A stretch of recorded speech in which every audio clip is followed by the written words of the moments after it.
Juan capítulo 1, empezamos este libro, este evangelio. Cada uno de los evangelios muestran a Jesús de un origen, de una manera. Mateo muestra a Jesús como que vino de Abraham, descendiente de David, y demuestra que él es el Mesías anunciado en el Antiguo Testamento. Marcos muestra a Jesús como un siervo, por eso lo vemos siempre trabajando, sirviendo, haciendo milagros. Lucas muestra a Jesús que viene de Adán, desde Adán, y que es el Hijo del Hombre o el hombre perfecto, ¿no? Ahora, Juan, este libro que vamos a empezar hoy, muestra que Jesús viene del cielo, demuestra que Jesús es Dios. De hecho, el verso 1, Juan 1:1, vamos a empezar con el capítulo 1, y en el verso 1, desde ahí lo declara Juan, dice, en el principio era el verbo. Esa palabra verbo quiere decir, en griego es la palabra logos, significa palabra, es decir, en el principio era la palabra. Esa palabra, que significa logos, los rabís, los judíos, lo traducían como la palabra de Dios. Ellos manejaban a veces ese término, lo usaban de manera diferente en cuanto a la palabra de Dios o Dios. Y los filósofos griegos decían que ese logos era lo que le daba sentido a la vida. Logos, una oración, una cita, un estudio, una palabra. Así que Juan está viendo hacia los griegos y hacia los judíos y les está diciendo, este personaje que es la palabra, este personaje que es el logos, el verbo, era con Dios y era Dios. Le da esa preexistencia a este personaje que más adelante va a decir que es Jesús. Este personaje que es el logos, que es el verbo, dice Juan que era desde el principio y que era Dios. Voy a decirlo de nuevo. En el principio era el verbo, es decir, él existía antes de todas las cosas. Antes que fuesen creadas todas las cosas, él ya existía. Y este personaje era Dios, o sea, es Dios y está con Dios. Aquí ya empezamos a ver la doctrina de la Divina Trinidad, porque Jesús es Dios, pero estaba con Dios, o sea, Dios Padre. En los versos del 3 al 5 nos habla Juan de la obra y la naturaleza del verbo. Recordemos que estamos en el capítulo 1, ¿verdad? En el verso 3 dice, todas las cosas por él fueron hechos. Este verbo, este logos, este personaje, creó todo, todo. Por tanto, él no es un ser creado, porque él es creador. Verso 4 dice, en él estaba la vida. El verbo, el logos, es la fuente de toda vida. Ahora, versos del 6 al 8 se nos da, Juan aquí nos va a dar varios testigos de esto.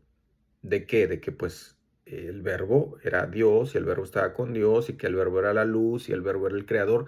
Nos va a dar varios testigos y uno de estos testigos es Juan el Bautista.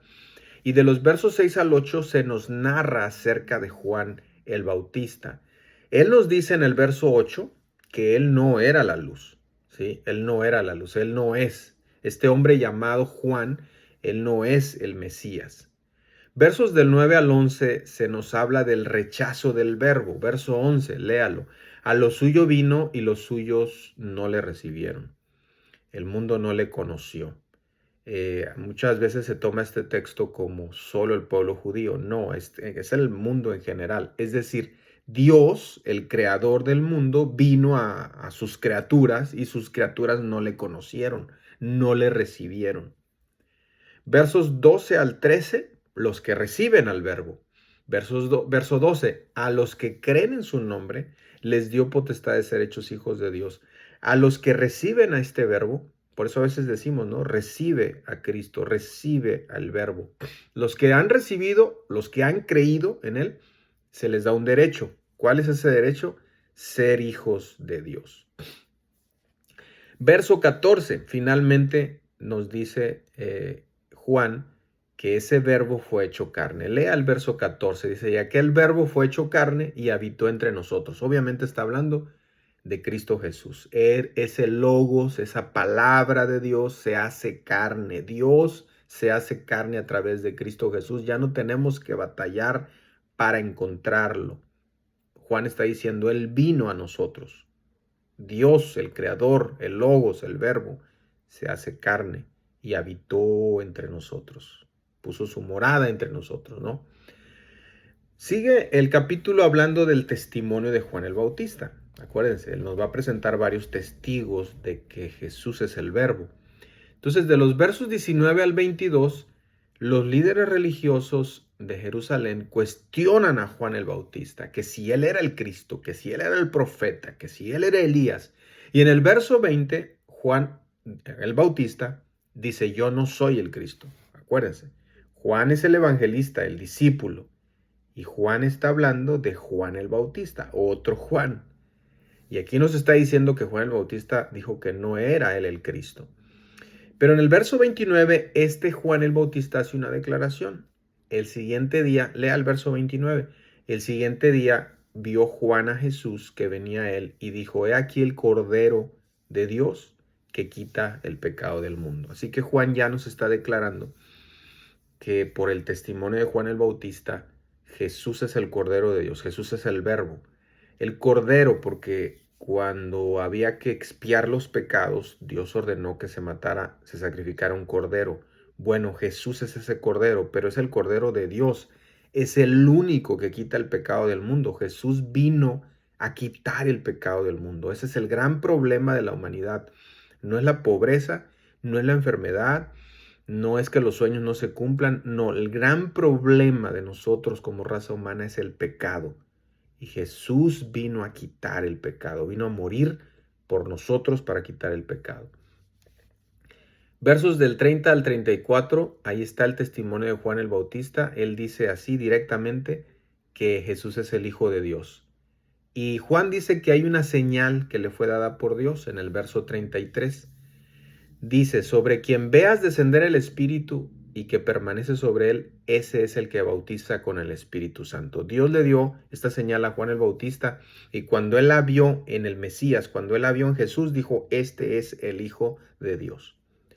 Ahora, este fue el testimonio de Juan el Bautista. Ahora vamos a ver el testimonio de los primeros discípulos.